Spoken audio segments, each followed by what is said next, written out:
Përshëndetje, të nderuar përfaqësues mediave. Fillimisht ju falenderoj që sot jeni këtu me ne për të përcjellur aktivitetet tona siç keni bërë gjithnjë për të shënuar 30 vjetorin e Institutit Reinvest. Unë sot kam kënaqësinë që njoftoj për aktivitetet që ne jemi të ndërmarrë për të shënuar këtë përvjetor jubilar. Në kuadër të këtij përvjetori, ne dje kemi pasur një ceremoni të veçantë për të ndarë rreth 100 certifikata mirënjohje për themeluesit, ish anëtarët e bordit, anëtarët e Këshillit Akademik dhe ish anëtarët e Këshillit Akademik, ish kolegët, bashkëpunëtorët dhe mbështetësit e Reinvestit me mirënjohje për të falënderuar për kontributin e tyre të çmuar gjatë punës 3 dekadave të fundit të Institutit Reinvest. Gjithashtu, ne dje kemi ndarë edhe çmimin për esej më të mirë në ekonomi, në çmimin Ekrem Beqiri, i cili ka për qëllim që të nderoj kujtimin e profesorit Ekrem si ish koleg në institut dhe duke inkurajuar mendimin kritik dhe kërkimin shkencor në mesin e trimëve. Sot gjithashtu dëshiroj që të njoftoj për aktivitetin kryesor që shënon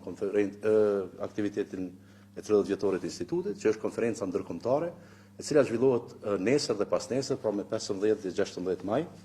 dhe e cila do të mbledh një numër të madh të akademikëve prej rajonit Kosovës, po edhe më gjerë, të cilët do të flasin për zhvillimin ekonomik dhe për të cilave besojmë që do të nxjerrim rezultate dhe propozime të vyshme për ekonominë e Kosovës. Kjo konferencë do t'i ketë 3 panele në ditën e parë. I pari që fokusohet në udhëtimin ekonomik të Kosovës, pra një retrospektive zhvillimeve ekonomike në dekadat e fundit, si dhe mënyra se si do të eci përpara, ku do të marrin pjesë studiues të njohur nga Instituti i Vjenës, nga universitetet prestigjioze në Britania e Madhe, e paraprirë prej një studimi të Institutit Reinvest, i cili evidenton problemet kryesore të ekonomisë Kosovës. Paneli i dytë, që titullohet Perspektiva ndërkombëtare mbi transformimin ekonomik dhe integrimin në BE, flet për perspektivën e integrimit të Kosovës, po edhe trajton në aspektin rajonal këtë zhvillim ekonomik, dhe do të ketë pjesëmarrës nga Komisioni Evropian nga Brukseli, përfaqësues diplomatik, po edhe përfaqësues dhe studiues nga institutet të famshme nga Brukseli dhe Zagrebi. Në panelin e tretë do të flasim për një temë tepër të rëndësishme, që është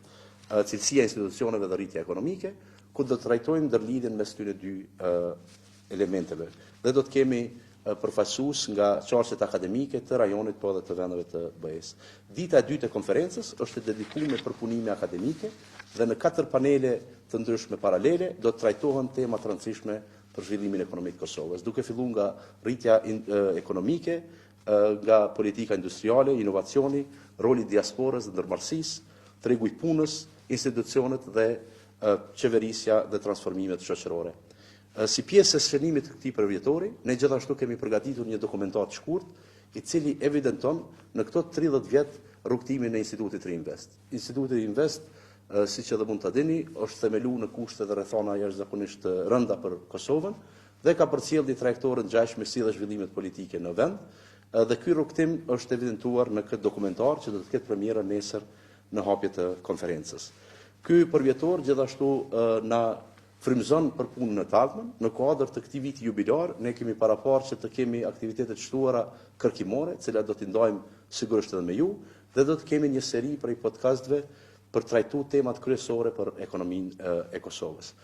Edhe një herë më lejoni t'ju falenderoj për mbështetjen e vazhdueshme që i keni dhënë punës sonë, dhe tani jemi të hapur së bashku me kolegët e mi, kryetarin e bordit Zotin Sejdi Osmani dhe bashkëpunëtorin e lartë në Institutin Reinvest, zonjën Saqite Mustafa. Faleminderit.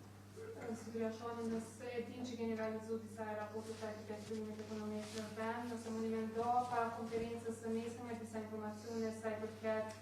aktualisht zhvillimit ekonomik, cilat janë ndër sfidat kryesore me cilat po ballafaqohet për ekonominë në Kosovë.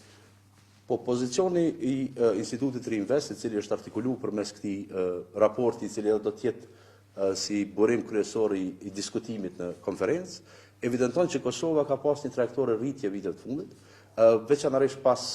pavarësisë, megjithatë norma e kësaj rritje nuk ka qenë transformuese. Nuk ka qenë mjaftueshme për me adresu problemet e rëndësishme që Kosova ka, veçanërisht çështjen e punësimit, po edhe disbalancit tregtar. E kjo e rrit nevojën për një model të ri të rritjes ekonomike, për cilin është duke avokuar Instituti Reinvest në vazhdimsi në ulëmtimet e veta, i cili model bazohet në ofertë, pra përmirësimin e ofertës, rritjes së bazës industriale, e cila do të ndihmoj edhe në një anë të krijoj vende të punës, po edhe të adresoj çështjen e disbalancit. Kjo për më tepër është e rëndësishme edhe për të kaluar atë që njihet si gracka e vendeve me të ardhna mesatare, në cilën Kosova është aktualisht, e ne argumentojmë që kjo është e mundshme vetëm në qoftë se dizajnohen politika që mbështesin ndërmarrësinë, përmirësojnë inovacionin dhe kërkimet, dhe në anën tjetër janë në harmoni edhe me politikat e BE-s për integrimin e Ballkanit Perëndimor, për shkak se prej shumicës vendeve që kanë kaluar prej stadit të zhvillimit mesëm në stadin e zhvillimit të lartë, mbi 2/3 e këtyre vendeve janë vende që janë antarësuar në BE. Pra me fjalë tjera, vetë procesi i antarësimit i ka ndihmuar me bë këtë kapacim të madh, e ne argumentojmë që kjo është e rëndësishme edhe për Kosovën, sepse në të kundërtën do të ishte e rëndësishme që të dizajnohen politika për të akomoduar këtë hendek që do të mund të krijohej në situata tjera. Pra këto janë tezat kryesore që ne i kemi përpara vetit edhe që po i trajtojmë vazhdimisht, po edhe do t'i dëgjojmë refleksionet e kolegëve që vijnë për institucione prestigjioze nga rajoni, po edhe bota mbi këto probleme që i ka Kosova. Çfarë ndikimi mund të ketë zhvillimin ekonomik dhe këto zhvillimet e fundit në sektorin energjetik, zbritja e çmimit të energjisë, kalimi i tregut në lirë energjetik, çfarë ndikimi mund të ketë sidomos edhe te bizneset, por edhe te konsumatorët pasi se ka nisë një valë i ngritjes së çmimeve? Shqiqoni, ngritja e çmimeve sigurisht se krijon presion inflacioni për gjithë ekonominë e vendit, dhe veçanërisht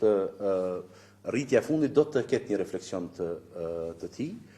i cili pritet. Megjithatë, çmimi i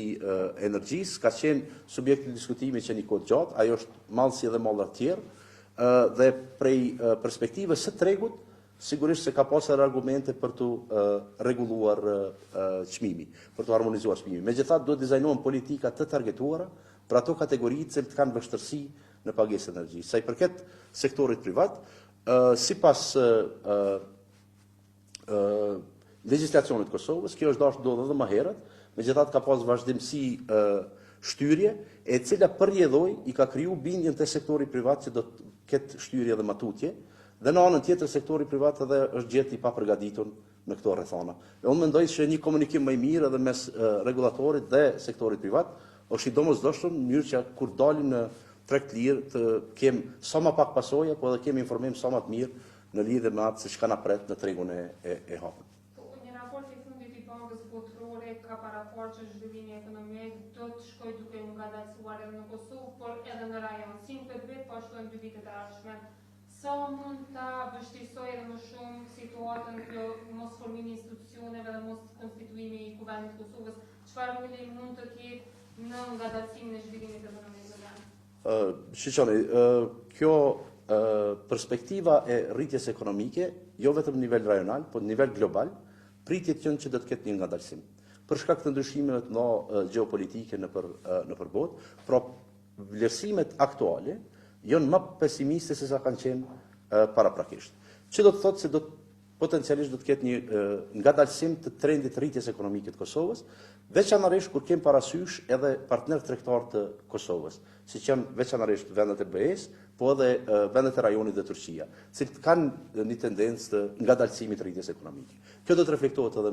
në Kosovë, dhe siç thash, edhe pse Kosova ka një rritje ekonomike që është më e madhe se sa rajoni, ajo prapë është e pamjaftueshme sepse kemi bazën më të vogël të ekonomisë dhe ne vetëm aktualisht kemi rrit kthehemi në trendet e rritjes ekonomike para pandemisë, që janë të pamjaftueshme për t'i adresuar problemet që i thash më herët. Në anën tjetër, çështja e qeverisjes ekonomike, që lidhet me formimin e institucioneve, është një kapitull i veçantë që ne kemi trajtuar brenda këtij dokumenti pozicionues që do diskutohet nesër, e i cili evidenton se siguria institucionale, po edhe parashikueshmëria institucionale është një përcaktues i rëndësishëm i rritjes ekonomike. Në mungesë të tyre,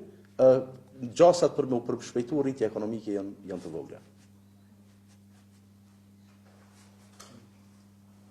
Faleminderit.